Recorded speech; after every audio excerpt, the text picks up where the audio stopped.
Okay. If I recall, I squeezed in 4D right at the very end, didn't I? And it erased overnight, so I don't even have it to show it to you again. So hopefully you got it. But we're ready to talk about example 5 here. And really 5 is just kind of a chart that we're filling in. But it says, give a hypothesis for when you will get an underestimate or an overestimate, depending on which type of sum you use and the function's behavior. Okay, so in this first scenario, we're looking at a graph that is increasing and concave up. Okay, can you visualize that? Increasing means it's somehow, as your x values increase, your y values increase, right? Concave up means, in my brain, it's going to do something like that, right? There's my little sample for you. Now, in this first situation, left-hand rectangles. So what would left-hand rectangles do? The left-hand piece would be on the graph, right? And if the left-hand piece is on the graph, is this making sense what I'm drawing? And I'm not saying you have to draw an example there, but that's the visual I'm coming up with. If I come up with that visual, is that an under or overestimate? That's an underestimate, right? Because all of my rectangles are fully under that curve. And so that is an underestimate. Okay, so thus it goes back to what I kind of hinted at yesterday. Under overestimate is going to depend on what type of rectangles you're drawing, but also what type of curve you have. Whether it's increasing or decreasing makes a difference. Now, do you need a visual for this one? Oof, I don't like that. Increasing and concave up still. What about right-hand rectangles? What are right-hand rectangles going to do?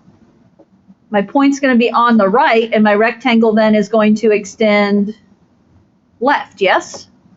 My point is on the right. So my rectangle touches the curve at the right-hand corner. So what kind of estimate is that then? Overestimate? If you can fit under and overestimate in there, go for it, but I know I won't. Okay, try the next one.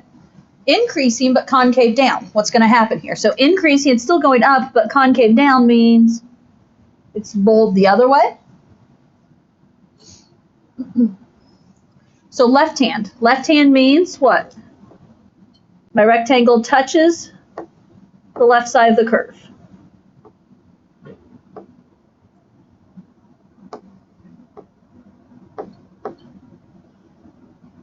Under or overestimate?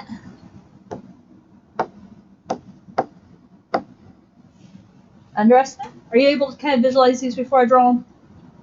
Because that's my hope, that we're getting to that point that you can kind of visualize the rectangles as I start drawing. So, okay. Increasing and concave down again, right hand. So if I put a right corner here and I go over, this is going to end up being an overestimate. And again, you don't have to put the pictures in there, but the pictures were the easiest way for me to convince you. How's that? Okay, decreasing. What changes with decreasing? It's decreasing concave up.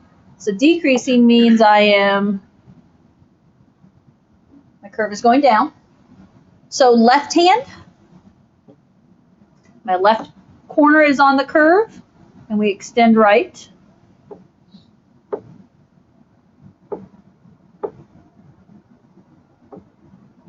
Under or over?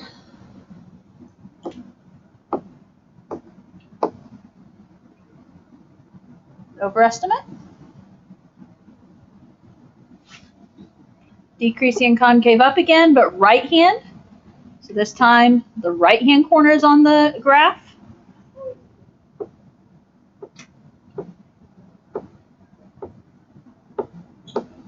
And so that, of course, is an underestimate. And we have what? Decreasing and concave down. So still decreasing, but change the way. I don't like that one. didn't really change it that much. Okay, we're just change the way your graph is curved. Left hand. So left hand, left curve is there.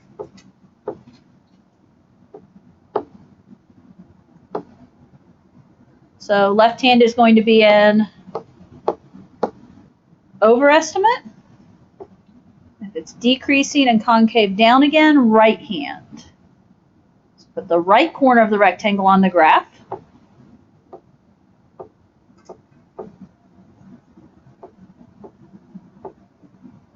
And we are now looking at an underestimate. Not the greatest pictures, but have they convinced you? That is my only point of those pictures, is that they convince you. And my hope is that you could recreate those pictures. You know, you're starting to get a grasp on what right-hand rectangles, left-hand rectangles, and all of that look like.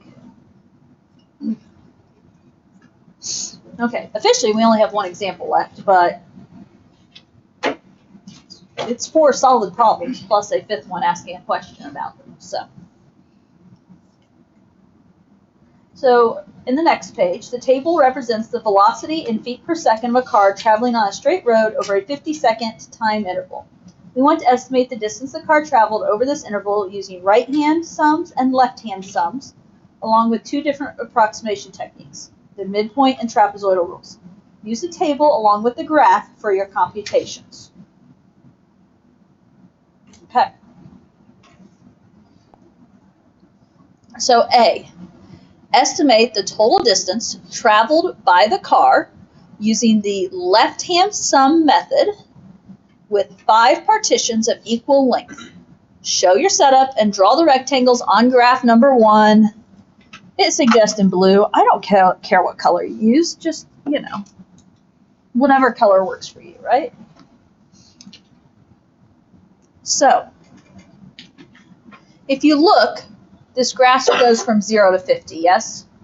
And it tells me it wants 5 partitions. The math here is pretty obvious. But if we want to use the idea, and I don't even think I put it in my notes, but if we use the idea from the other day, it says delta x in your notes. Delta x is b minus a over n. This is a situation to use it in if you needed to know how wide each partition is. In this case, it's going to be delta t, and it goes from 50, or 0 to 50, so 50 minus 0, divided by 5. And so that tells us that each interval will be 10 wide, right? Okay, that's how you would use that formula. I know it pops up once or twice in homework that you need to use it, which is why I'm kind of introducing it here. Here it was more obvious, common sense. I don't feel like we really need the formula here, but there are times that that formula is very helpful, I promise. Okay, so what are we doing here? Left hand. So, left hand rectangles. Each one is going to be 10 wide. So we're going to have a rectangle from 0 to 10, 10 to 20, 20 to 30, 30 to 40, 40 to 50. Okay, where do I draw that first rectangle?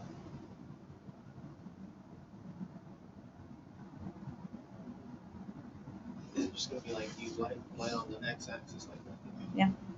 My first one, and this happens, my first one is going to have a height of 0. Because where is this first point at? 0, 0.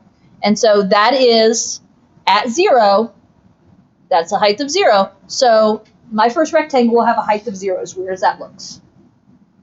Okay. Where's my second rectangle going to be?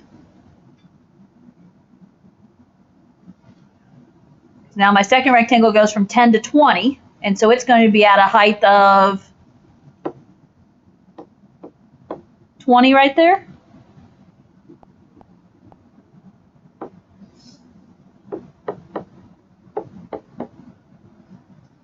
Does that make sense? It's a left-hand sum, right? It's a left-hand rectangle. So from 10 to 20, where does that curve touch 10 at? It appears right there. Where's my next rectangle? 20 to 30, so left hand on 20, where are we going to draw that rectangle at? 50-ish, whatever that point is.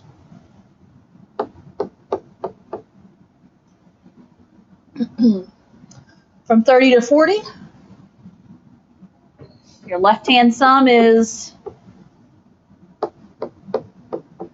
about 80. I don't know. I'm not looking up top to see those exact numbers, but. And then what's the next one? From 40 to 50, we're going to be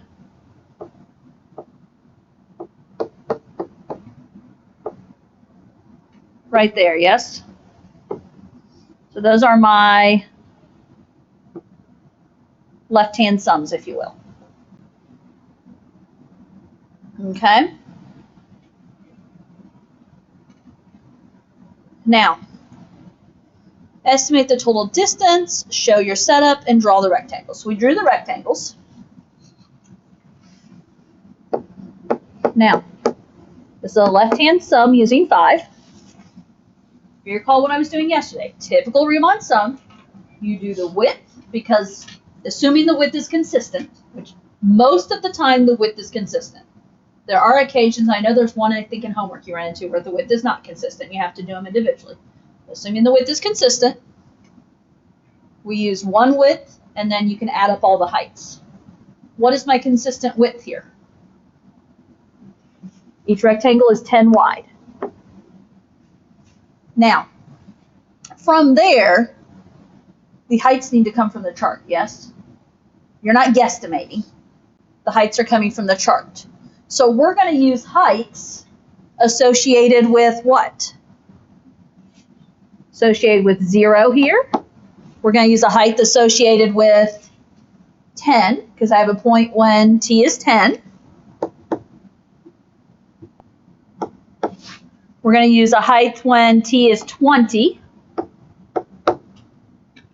We're going to use a height when t is 30. And we're going to use a height when t is 40. Do I need to use a height when t is 50? No, because we didn't use that. That wasn't one of our left-hand numbers. Notice we had 5 rectangles. Do I have 5 values that I'm getting ready to use here? Yes. Okay. It's real easy to, especially without those middle numbers in there, to try and use all of them. But there'll usually be one extra you don't use.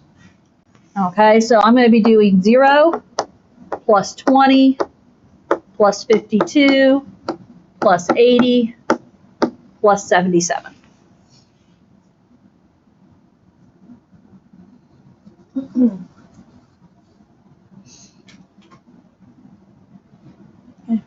And if I just talk a little bit about units, this 10 was on our t-axis or x-axis. So this 10 represents 10 seconds. When you add up those 5 numbers, you get 229. And those were all velocities. So those are all feet per second. Well, when you do 10 seconds times 229 feet per second, what do we end up with? 10 times 229 is going to be 2,290, and that's going to be 2,290 what? Feet.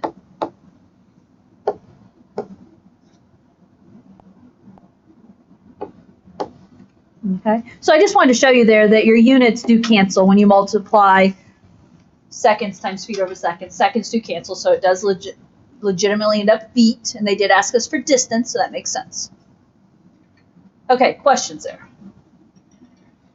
before I move on to the next one. Okay? Okay. Sorry, I'm kind of at the, I don't know, are we going to get this easily? Is this going to be rough? I don't know what to expect, so. Okay, change colors. Red, blue, whatever color combo you're using. Now use a right-hand sum with 5 partitions. Show your setup and draw your rectangles on graph number 1. So I'm drawing them on the same on the same one, which is more than anything, why to change colors. Now, right rectangles. Notice my rectangles are going to be the same widths, right? I'm going to have a rectangle from 0 to 10, 10 to 20, 20 to 30, 30 to 40, 40 to 50. Okay, right hand. Where am I going right hand here? So from 0 to 10, 10 is on the right. So here we're going to have one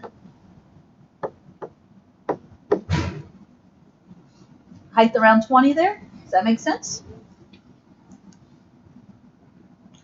The rectangle is 10 to 20. On the right is 20. So we're going to use this one up around 50. 20 to 30. My right is 30, so I'm drawing my rectangle up around 80. 30 to 40. So I'm using the one at 40 here. This is the one that's in the upper 70s. And then this is where I have a new point that I didn't use last time, right? From 40 to 50. It's the point at 50. So what is that? Upper 70s still?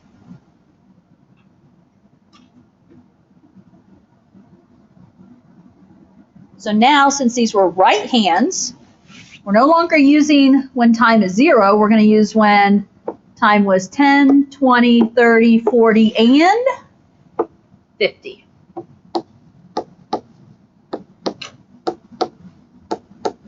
So this time we're not using the left hand interval. Okay? So I can set up my right hand. Each rectangle still had a width of 10, so it's 10 times each height. And grab your heights from the chart. I see 20, 52, 80, 77, and 74. Don't skip out on writing out that step right there. Okay, be able to write that step of, I'm not saying you have to add it by hand or anything, but be able to do that.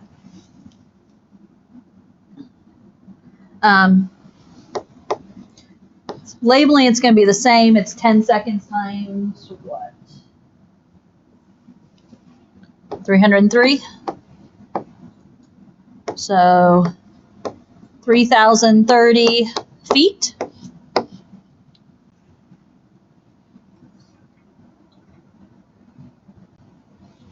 Now, while we're here, you can't get quite as specific, but let's talk real quick. If I backtrack to my blue one, was that over or underestimate? Most of my blue triangle or blue rectangles were under, weren't they? This one's a little over, but these others make up enough that we're going to assume an underestimate there. Okay. What about my red? My red, for the most part, is probably an overestimate. Okay. And this is where you look at most of the graph is increasing, right? So we're kind of using that idea. So this is probably an overestimate. Okay. I think you've got a grasp on left and right, I hope. Now we've got to talk midpoint. Okay.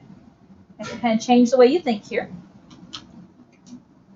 Good with this screen. Looks like it. Okay, let's try midpoint. Whoops. Okay.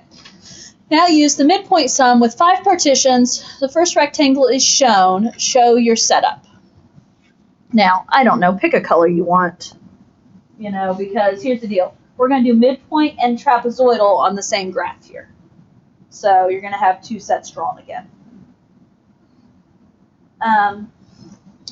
Midpoint. So midpoint, we still have 5 partitions. So my partitions still go 0 to 10, 10 to 20, 20 to 30, 30 to 40, 40 to 50. But now I don't use the left-hand side. I don't use the right-hand side. I use the midpoint. So in between 0 and 10, I'm looking for, okay, what is the height at 5? Okay. So between 10 and 20, the middle of 10 and 20 is 15. What is the height at 15? And we're going to use that right there. Are you seeing how this is working? Between 20 and 30. If we're doing a midpoint, the midpoint of 20 and 30 is 25. So you're going to find the point that is at when t is 25. Between 30 and 40, I'm going for when t is 35, which is that very tip-top point up there.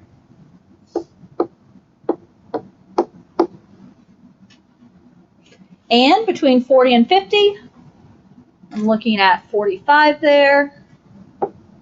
So it's that one that's kind of in the valley.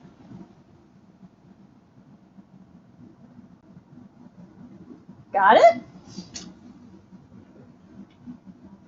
So when I set this up,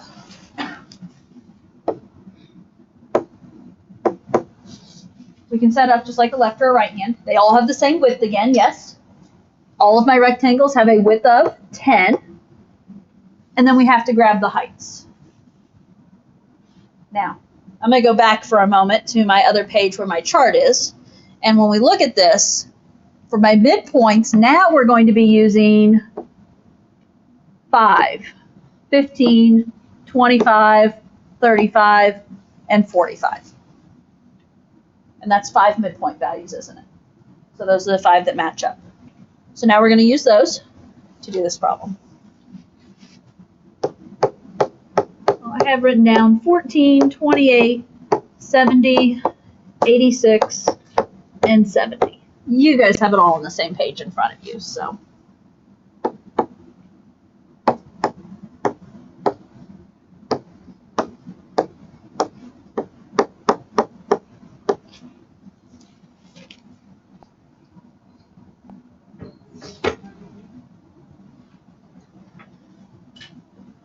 If you did it on your own, I ended up with an answer of 2,680. 10 times 268. Maybe you ended up with the same answer. Okay.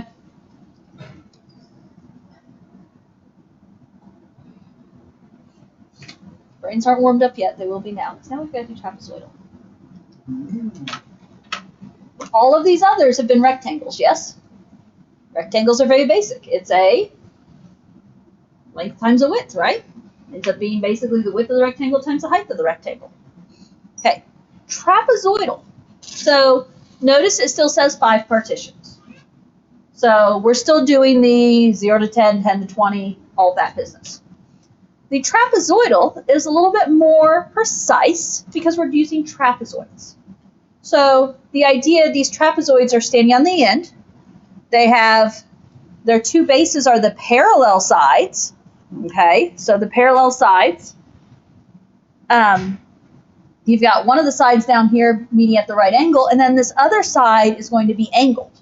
So on the 10, and this isn't going to be a very good example here, but if we use the left point to the right point, our trapezoid actually kind of turns into a triangle on this one. Okay? Only because it's at 0 there, yes? Now, the next one will be a better trapezoid for you. So if we go from 10 to 20, the point at 10 and the point at 20.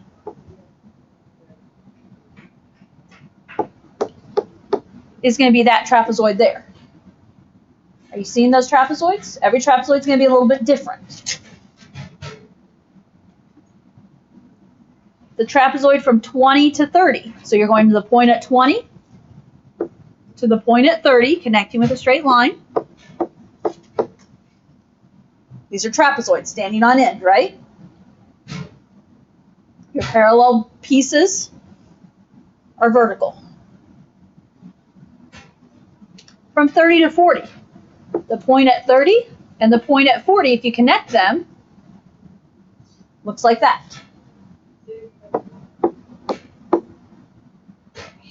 And then 40 to 50, you're connecting this point along with this point.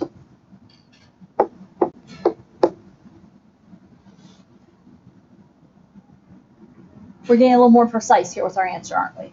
Still not exact, obviously, but a little bit more precise is what the trapezoidal rule is. Now, when doing this, it also means we have a little bit more math to work out.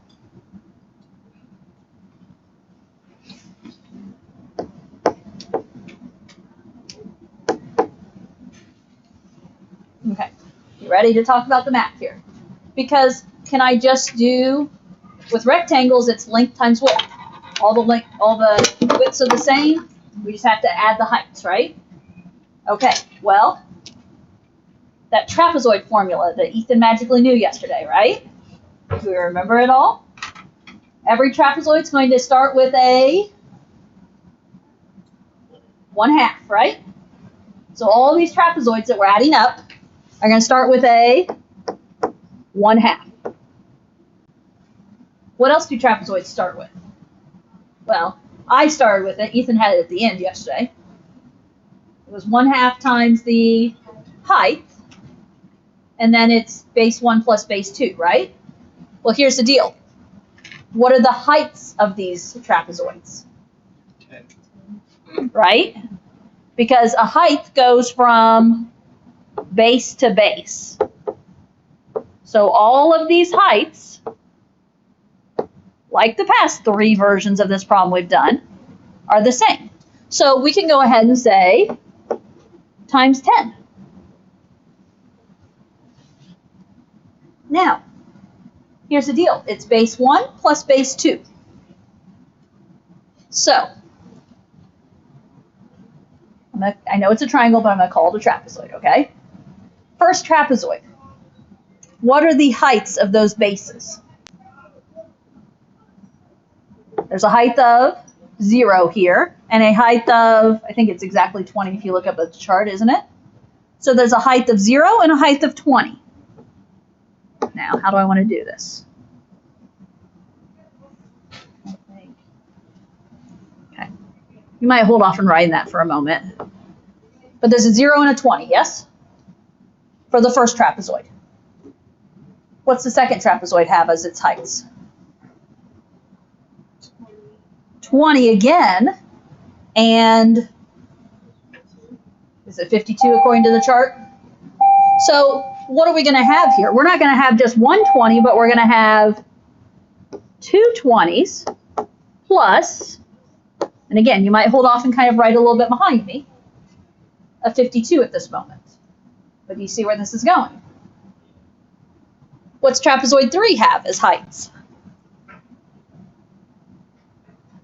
That same 52 again, yes? And 80. So I can shortcut this to say 2 times 52 plus an 80. What's trapezoid 4 have?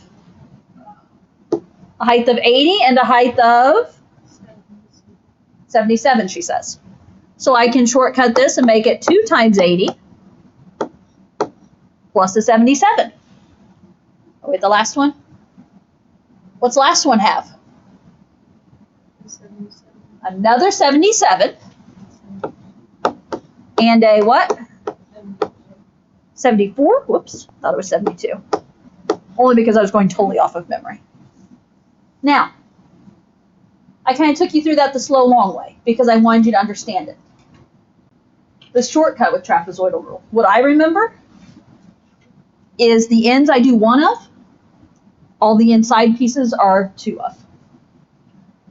In other words, do you have to go through and think through it like this every time? No. As you get familiar with trapezoidal rule, you can realize, okay, the first one, this left outside one, and this right outside one, I'm just going to use once. But all the insides are on 2 different trapezoids. Okay? And so if I go back and look at this chart, what I ended up with is I did 1 0, but then I did 2 20s, 2 52s, 2 80s, 2 77s, and a 74 is how it ended up working. Okay? So, do the math. It's 5 times something.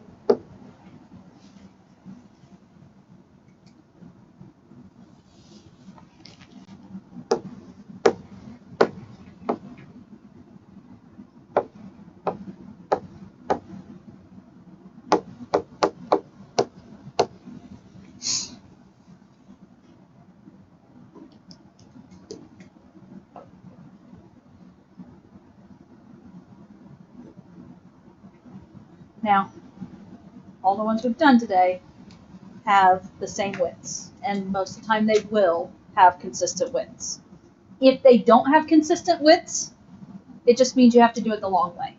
For instance, if these didn't all have the same width, I couldn't just say 10 times all of these added together.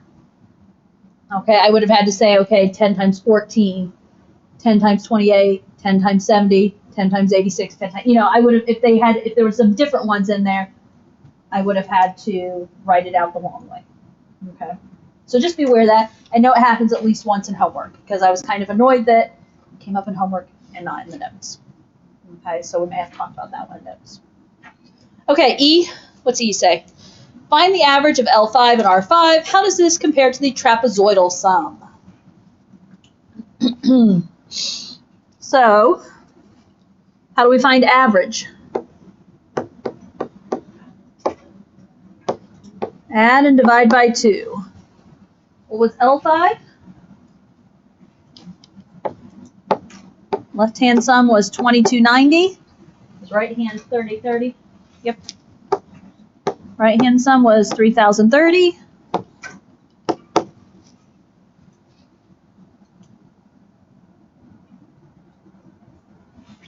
And we end up with